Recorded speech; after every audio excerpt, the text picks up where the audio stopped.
नमस्कार दोस्तों, मैं हूं नवीन कुमार। आज के वीडियो में हमेशा की तरह दो कहानियां हैं, दोनों ही सच्ची और दिल दहला देने वाली हैं। इसलिए आप आखिर तक जरूर देखना। और हाँ, वीडियो देखने के बाद कमेंट करके जरूर बताइए कि आप ये वीडियो कहां से देख रहे हैं। और आज की पहली कहानी उत्तर प्रदेश के कानपुर की है। कानपुर के थाना महाराजपुर में वायरलेस सेट पर एक मैसेज आया। मैसेज में बताया गया कि रहनस गांव में झगड़ा हो गया है और हालात खराब हैं, इसलिए जल्दी से पुलिस भेजी जाए। यह खबर पुलिस कंट्रोल रूम से भेजी गई थी। होली का त्योहार था, इसलिए कंट्रोल रूम में खास इंतजाम किए गए थे ताकि अगर कहीं कोई गड़बड़ हो तो उसकी खबर तुरंत थाने तक पहुंच जाए। थाना महाराजगंज के थाना प्रभारी A.K. सिंह उस समय थाने में ही मौजूद थे। खबर मिलते ही उन्होंने तुरंत अधिकारियों को इसकी जानकारी दी। इसके बाद सिपाही आशीष कुमार, ब्रजेश चंद्र शर्मा, होमगार्ड राजीव कुमार, महिला सब इंस्पेक्टर सरिता मिश्रा और आकांक्षा गुप्ता को साथ लेकर वे रहनस गांव के लिए निकल पड़े। गांव पहुंचते ही पुलिस को कुछ पूछने की जरूरत नहीं पड़ी।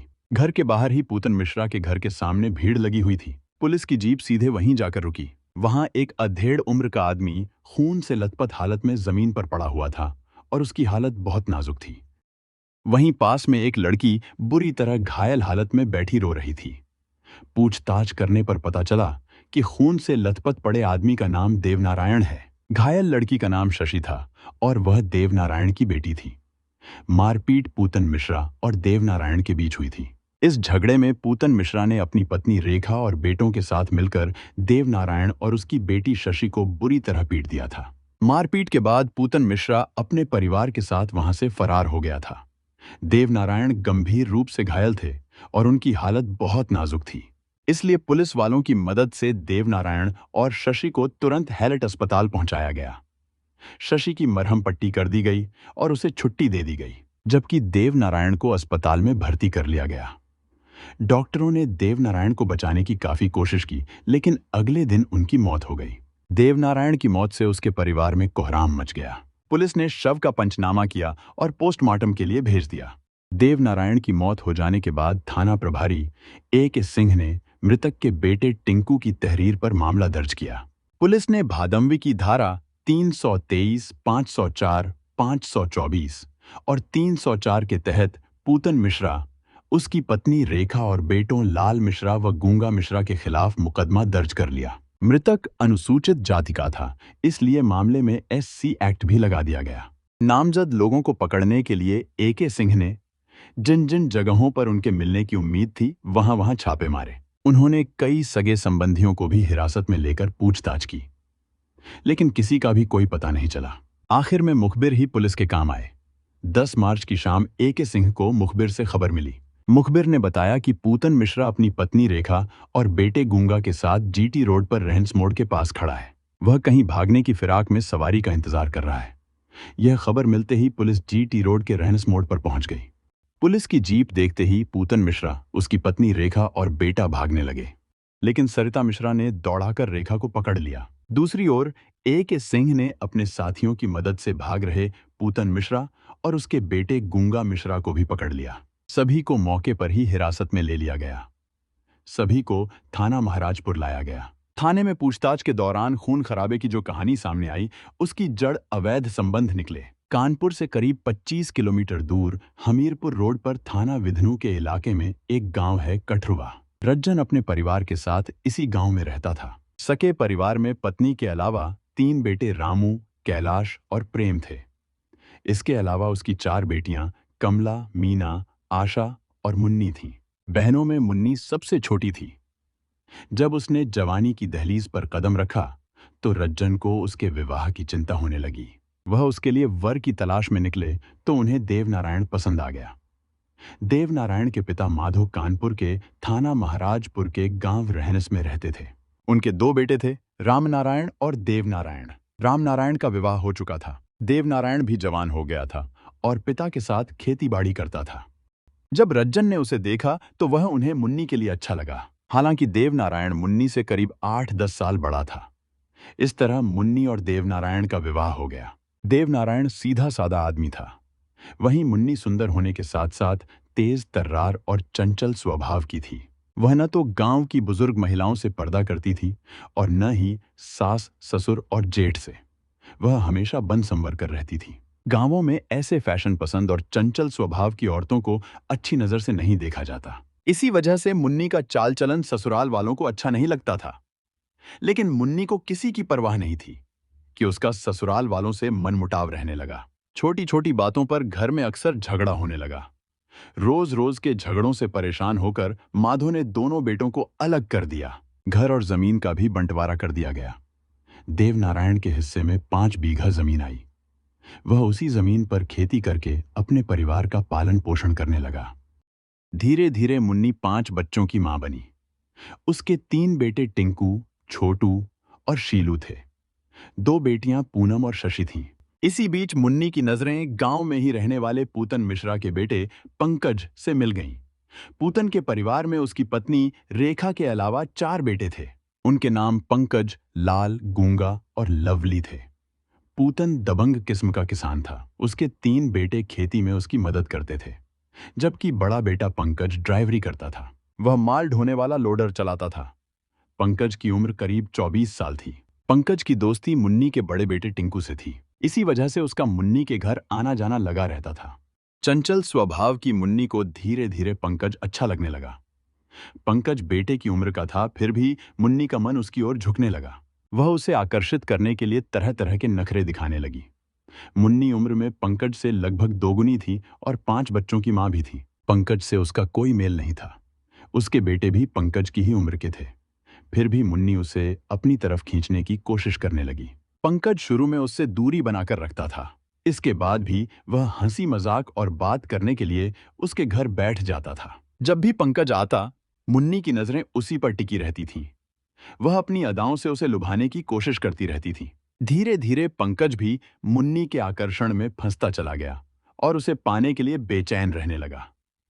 मुन्नी को जब पंकज के मन की बात समझ में आ गई, तो वह सही मौके का इंतजार करने लगी। एक दिन दोपहर में पंकज उसके घर आया। उस समय मुन्नी घर में अकेली थी। उसकी दोनों बेटियां स्कूल गई थीं और पति व बेटे खेत पर काम करने गए थे। अकेलापन पाकर वह अपने ऊपर काबू नहीं रख सकी। उसने दरवाजा अंदर से बंद कर लिया और पंकज को अपने पास खींच लिया। पंकज भी पहले से ही उसके करीब आने को बेचैन था। दोनों उस समय बहक गए और अपनी गलती कर बैठे। जवान पंकज का साथ पाकर मुन्नी को ऐसा सुख मिला कि वह पूरी तरह उसी की हो गई। पंकज को यह सुख पहली बार मिला था। इसी वजह से वह मुन्नी से मिलने के लिए बार बार उसके घर जाने लगा। जैसे ही उसे मौका मिलता, वह मुन्नी के पास पहुंच जाता। अगर घर में मौका नहीं मिलता तो दोनों खेतों की ओर चले जाते थे। करीब 2 साल तक उनका यह मिलना जुलना बिना किसी रोक टोक के चलता रहा। इसके बाद दोनों के रिश्तों को लेकर गांव में बातें होने लगीं। एक दिन गांव के एक आदमी ने देवनारायण से कहा। उसने कहा कि पूतन मिश्रा का बेटा पंकज तुम्हारे घर कुछ ज्यादा ही आता जाता है। अपनी पत्नी और उस पर नजर रखो, नहीं तो बाद में पछताना पड़ सकता है। यह बात सुनकर देवनारायण चौकन्ना हो गया। सच्चाई जानने के लिए उसने मुन्नी और पंकज पर नजर रखना शुरू कर दिया। आखिर एक दिन उसने दोनों को रंगे हाथ पकड़ लिया। पति को सामने देख मुन्नी का चेहरा पीला पड़ गया। पंकज मौका देखकर वहां से भाग निकला, लेकिन देवनारायण का सारा गुस्सा मुन्नी पर उतर आया। उसने मुन्नी की जमकर पिटाई कर दी। यह बात सच है कि जब कोई औरत गलत रिश्तों में पड़ जाती है तो उससे बाहर निकलना उसके लिए आसान नहीं होता। मुन्नी युवा पंकज की दीवानी हो चुकी थी। इसी वजह से वह उससे रिश्ता तोड़ नहीं सकी। हाँ, अब दोनों पहले से ज्यादा सावधानी से मिलने लगे थे। फिर भी एक दिन देवनारायण ने दोनों को दोबारा रंगे हाथ पकड़ लिया। इस बार मुन्नी के पास कोई बहाना नहीं था। देवनारायण ने गुस्से में आकर मुन्नी की जमकर पिटाई कर दी। अब टिंकू, छोटू और शीलू भी समझदार हो चुके थे। उन्होंने भी अपनी मां को खूब खरी खोटी सुनाई। उस दिन बाप और बेटों ने मिलकर पंकज की पिटाई भी की और उसे खूब अपमानित किया। साथ ही उसे सख्त चेतावनी दी कि अगर वह दोबारा उनके घर के आसपास भी दिखा तो अंजाम अच्छा नहीं होगा। टिंकू, छोटू और शीलू अब जवान हो चुके थे। मां की बदचलनी की वजह से गांव में उनका सिर उठाकर चलना मुश्किल हो गया था। हमउम्र लड़के उन पर ताने कसते और वे तिलमिला उठते। घर आकर वे सारा गुस्सा मुन्नी पर निकालते और उसे खूब जलील करते। लेकिन मुन्नी की समझ पर कोई असर नहीं होता था। बेटों की खरी खोटी भी उसे सही रास्ते पर नहीं ला सकी। वह फिर भी प्रेमी से मिलने के लिए बेचैन रहती थी। मुन्नी से संबंध बनने के बाद पंकज की सारी कमाई उसी पर खर्च हो रही थी। इसके अलावा वह रात भर घर से गायब रहता था। उसकी यह हरकत पूतन मिश्रा को परेशान कर रही थी। जब उन्होंने अपने स्तर से जांच की तो जो जानकारी मिली उसे सुनकर वह सन्न रह गए। उनका बेटा अपनी उम्र की दुगनी मुन्नी के चक्कर में अपनी जवानी बर्बाद कर रहा था, और वह भी अपनी ही जाति से नीच की औरत के साथ। लेकिन जवान लड़के के साथ जबरदस्ती नहीं की जा सकती थी। इसलिए पूतन ने पंकज के साथ साथ मुन्नी को भी समझाया। उन्होंने कहा कि इस तरह के संबंध दुखदायी होते हैं और भविष्य में उन्हें परेशानी उठानी पड़ सकती है। इसलिए अच्छा होगा कि दोनों अपने रिश्ते तोड़ दें। लेकिन मुन्नी और पंकज आनंद के जिस समुद्र में डूबे हुए थे, दोनों उससे निकलने की कल्पना भी नहीं कर सकते थे। इसलिए पूतन की नसीहतों का उन पर कोई असर नहीं हुआ। हालांकि अब दो परिवारों के बीच तलवारें खिंच गई थीं। पंकज की मां रेखा मुन्नी को कोसती रहती थी कि उसने उनका जवान बेटा अपने जाल में फंसा लिया है। दोनों के बीच अक्सर तकरार होती रहती थी। वहीं देवनारायण पंकज पर आरोप लगाता रहता था। मुन्नी और पंकज के घर वाले उनके मिलन में बाधा बन रहे थे। इस वजह से दोनों काफी परेशान रहने लगे। ऐसे में एक दिन मुन्नी ने पंकज के पास जाकर अपने मन की बात बताई।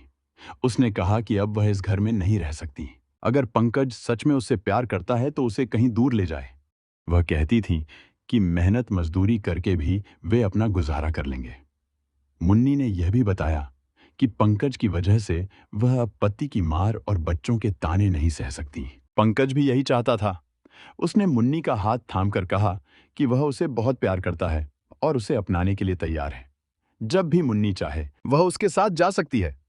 पंकज ने पहले से ही सारे इंतजाम कर लिए थे। पंकज की बातें सुनकर मुन्नी खुशी से उछल पड़ी। 5 जनवरी 2015 को पंकज मुन्नी को अपने साथ भगा ले गया। उसने कानपुर शहर में अपना ठिकाना बनाया। 1 महीने बाद पंकज ने मुन्नी से कोर्ट मैरिज कर ली और दोनों पति पत्नी की तरह रहने लगे। मुन्नी अपने साथ गहने और नकदी भी लेकर आई थी। इस वजह से दोनों के दिन आराम से गुजरने लगे। मुन्नी के घर से भाग जाने की खबर से देवनारायण की बिरादरी में खूब थू-थू हो रही थी। इस थू-थू से बचने के लिए देवनारायण और उसके बेटे मुन्नी को खोजने में पूरी ताकत लगा दिए, लेकिन उसका कोई पता नहीं चला। थक-हार कर देवनारायण ने थाना महाराजपुर में अपनी पत्नी को भगा ले जाने की रिपोर्ट दर्ज कराने के लिए तहरीर दी। पुलिस ने तहरीर तो ले ली, लेकिन कोई कार्रवाई नहीं की। इसके उलट देवनारायण का ही मजाक उड़ाया गया, क्योंकि अधेड़ महिला अपने जवान प्रेमी के साथ भाग गई थी। पंकज के इस काम से पूतन मिश्रा की बिरादरी और रिश्तेदारी में काफी बदनामी हुई थी। गांव के लोग पूतन से तरह तरह की बातें करने लगे। वे कहते थे कि सुना है उनका बड़ा बेटा पंकज अधेड़ उम्र की मुन्नी को भगा ले गया है। लोग ताने मारते हुए यह भी कहते थे कि अब तो वे देवनारायण के रिश्तेदार बन गए हैं। ऐसी बातें सुनकर पूतन मिश्रा के पास कोई जवाब नहीं होता था। वह बस मन ही मन तिलमिलाकर रह जाते थे। यही हालत उनकी पत्नी रेखा की भी थी। गांव की बुजुर्ग महिलाएं रेखा को ताने देती रहती थीं। वे कहती थीं कि वह बहुत भाग्यशाली है जो उसे 5 बच्चों वाली बहू मिली है। इन तानों को सुनकर रेखा अक्सर दरवाजा बंद कर लेती थी। वह घंटों रोती रहती थी। जब देवनारायण को पुलिस से कोई मदद नहीं मिली तो वह पूतन के घर पहुंच गया। वह उनके सामने गिड़गिड़ाने लगा। उसने कहा कि उन्हें जरूर पता होगा कि पंकज और मुन्नी कहाँ हैं। वह उनसे बार बार विनती करता रहा कि दोनों का पता बता दें, ताकि वह मुन्नी को समझाकर वापस ले आ सके। उसने यह भी कहा कि उसकी बहुत बदनामी हो रही है। अगर पूतन को उन दोनों के बारे में कुछ पता होता तो वह जरूर बता देता। इसलिए पूतन ने कहा कि उसे पंकज और मुन्नी के बारे में कोई जानकारी नहीं है। उसने यह भी कहा कि देवनारायण की तुलना में उसकी खुद की बदनामी ज्यादा हो रही है। लोगों ने उसका जीना हराम कर दिया है। इसलिए उसने कहा कि देवनारायण यहां से चला जाए और फिर कभी इधर भी ना आए। लेकिन देवनारायण को शक था कि होली में पंकज चोरी छिपे अपने घर आया था। इसी वजह से 7 मार्च 2015 को देवनारायण अपनी छोटी बेटी शशि के साथ एक बार फिर पूतन के घर पहुंचा। उसने पंकज और मुन्नी के बारे में पूछना शुरू किया। इस बार वह गिड़गिड़ाने के बजाय झगड़े पर उतर आया। झगड़ा बढ़ा और मारपीट शुरू हो गई। पूतन, उसकी पत्नी रेखा और बेटों लाल तथा गूंगा ने लाठियों से देवनारायण और उसकी बेटी पर हमला कर दिया। कुछ ही देर में देवनारायण खून से लथपथ होकर जमीन पर गिरकर बेहोश हो गया। पुलिस के डर से पूतन मिश्रा परिवार सहित वहां से फरार हो गया। इसके बाद गांव के किसी आदमी ने मारपीट की खबर पुलिस कंट्रोल रूम को दे दी। इस खबर का मैसेज थाना महाराजपुर को भेजा गया। सूचना पाकर थाना प्रभारी A.K. सिंह पुलिस बल के साथ घटनास्थल पर पहुंच गए। पूछताछ के बाद उन्होंने 11 मार्च को अभियुक्त पूतन मिश्रा, गूंगा मिश्रा और रेखा मिश्रा को कानपुर की अदालत में पेश किया। अदालत ने सभी को जेल भेज दिया। और आज की दूसरी कहानी महाराष्ट्र के अहिल्यानगर जिले की है। 19 मार्च 2023 को अहिल्यानगर जिले के राहता तहसील के सावली विहीर बुद्रुक गांव में के मिल्क के पास की पत्थर की खदान में एक अनजान औरत की लाश मिली। उसकी उम्र करीब 30 से 35 साल के बीच बताई जा रही थी। आने जाने वाले किसी व्यक्ति की नजर वहां पड़ी और उसने आसपास लोगों को बताया। इसके बाद शिरडी पुलिस स्टेशन को खबर दी गई। एक अनजान महिला की लाश मिलने की सूचना पर उस समय के सहायक पुलिस निरीक्षक पप्पू यासीन कादरी पुलिस टीम के साथ मौके पर पहुंचे। पुलिस ने मौके पर लाश को देखा और यह समझने की कोशिश की कि मामला हादसे का है या हत्या का। लाश और जगह का पंचनामा किया गया। आगे की जांच में हत्यारे तक पहुंचा जा सके, इसलिए लाश को पोस्टमार्टम के लिए राहाता ग्रामीण अस्पताल भेज दिया गया। इसी बीच शिरडी पुलिस स्टेशन में सीआरपीसी 174 के तहत आकस्मिक मौत की एंट्री की गई।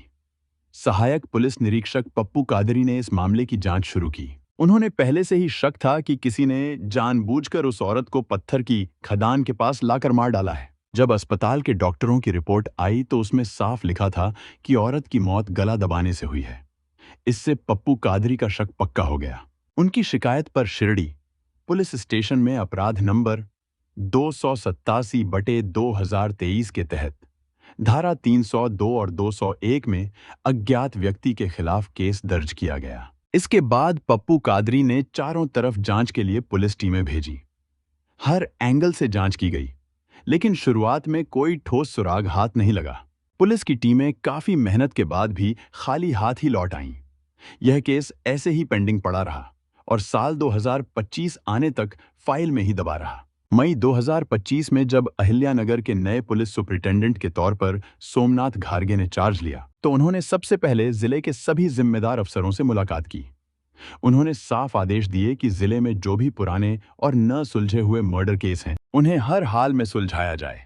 इसी आदेश के बाद अहिल्यानगर की लोकल क्राइम ब्रांच हरकत में आ गई। एसपी सोमनाथ घारगे के निर्देश पर लोकल क्राइम ब्रांच के पुलिस इंस्पेक्टर किरण कुमार की अगुवाई में एक खास टीम बनाई गई, जिसका मकसद पुराने अनसुलझे कत्ल के मामलों को खोलना था।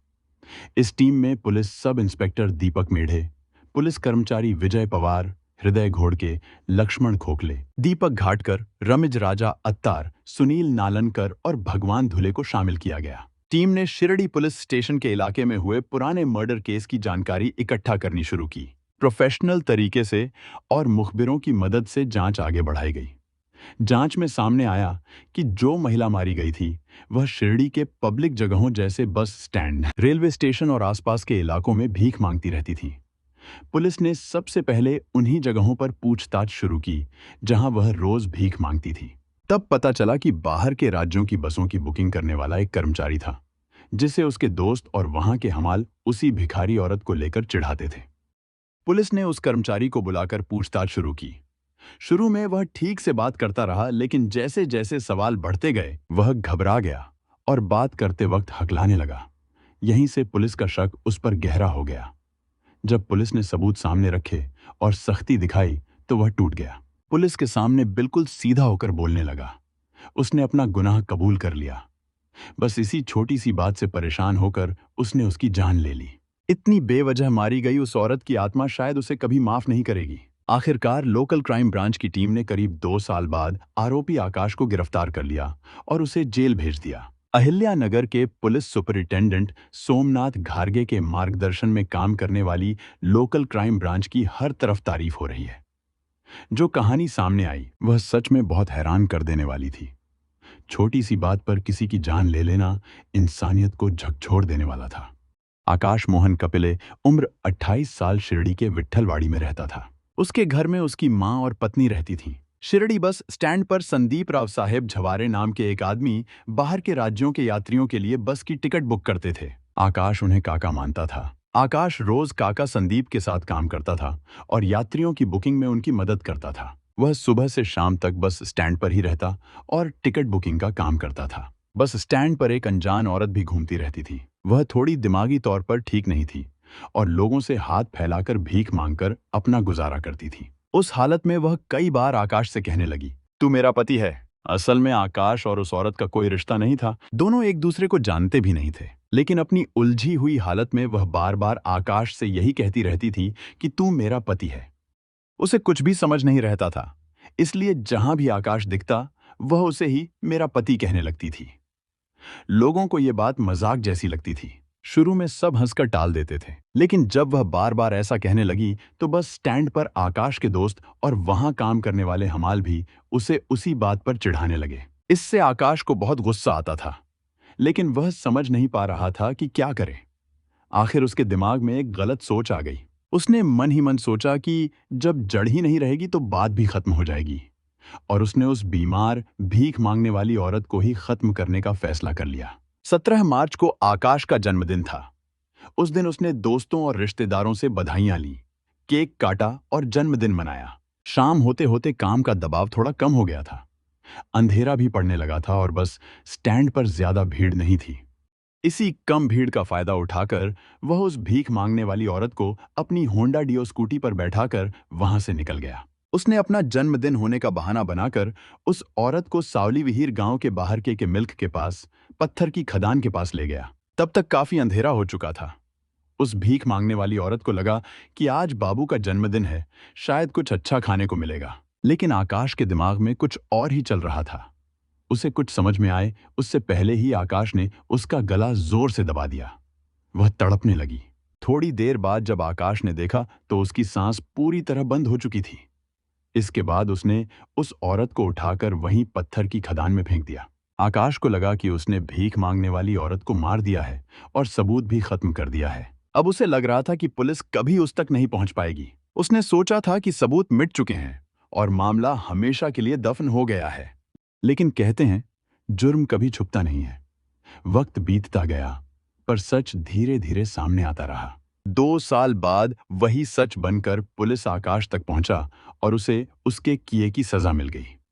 यह मामला हमें एक कड़वी सच्चाई सिखा जाता है। छोटी सी बात, थोड़ी सी चिढ़ और गुस्से ने एक इंसान को हैवान बना दिया। जिस औरत को इलाज और सहारे की जरूरत थी, उसे मौत दे दी गई। आकाश को लगा था कि वह बच जाएगा, लेकिन कानून और सच से कोई नहीं बच सकता। इस कहानी से यही सीख मिलती है कि गुस्से में लिया गया एक गलत फैसला पूरी जिंदगी बर्बाद कर देता है। मजाक, ताने और समाज की हंसी भी कई बार बड़े अपराध की वजह बन जाती है। कमजोर और बीमार लोगों के साथ संवेदना रखनी चाहिए, न कि नफरत। कानून देर से सही, लेकिन इंसाफ जरूर करता है। हमारा उद्देश्य यह है कि लोग इन घटनाओं से सीखें और गलत रास्तों पर चलने से बचें। यह कहानी एक अहम चेतावनी है जो हमें बताती है कि जीवन में सही फैसले लेना कितना जरूरी है। हमें मिलकर एक बेहतर समाज बनाने की कोशिश करनी चाहिए, जहां प्यार और ईमानदारी की अहमियत हो। ऐसी सच्ची घटनाओं और उनसे मिले संदेशों के साथ मैं फिर लौट कर आऊंगा।